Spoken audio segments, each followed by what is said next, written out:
नमस्कार. आज मी बनवले तुकडीचे मोदक. चला तर मग सुरुवात करूया आपल्या रेसिपीला.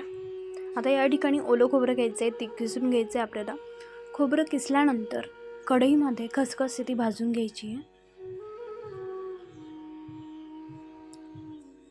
खसखस भाजल्यानंतर त्यामध्ये 1.5 चमचा तूप घालायचे. तूप घातल्यानंतर आपल्याला खोबरं एक किसलेलं ते भाजून घ्यायचं आहे.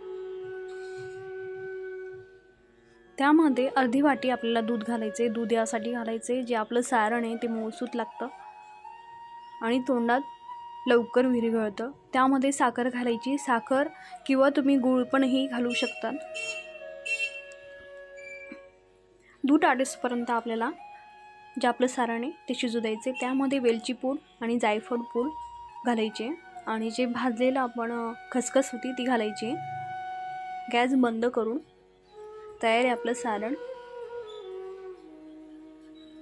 आता इकडे दुसरीकडे ते मोदकची उकड तयार करून घ्यायची. त्यामध्ये 1 वाटी पाणी घालायचं आहे आणि 1 चमचा तूप घालायचं आहे. त्यामध्ये चवीनुसार मीठ घालायचं आहे. पाण्याला उकळी आल्यानंतर ज्या वाटीने मी पाणी घेतलं होतं त्याच वाटीने तांदळाचं पीठ घेतलं. या ठिकाणी मी आंबेमोहोर तांदूळ आहे तो वापरलेला आहे. या तांदळाचा सुगंधित असा वास येतो आणि मोदक आपले चांगले लागतात खायला.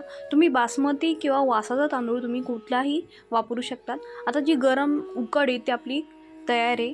उकड गरमागरम आपल्याला ताटामध्ये काढून घ्यायची. त्यामध्ये तूप घालायचं आहे आणि हाताला कोमट पाणी लावून आपल्याला ही जी पीठ आहे ते मळून घ्यायचं आहे. जोपर्यंत पीठ मऊसूत लोण्यासारखं होत नाही तोपर्यंत मळून घ्यायचं आहे.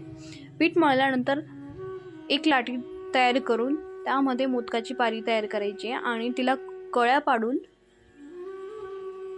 घ्यायचे.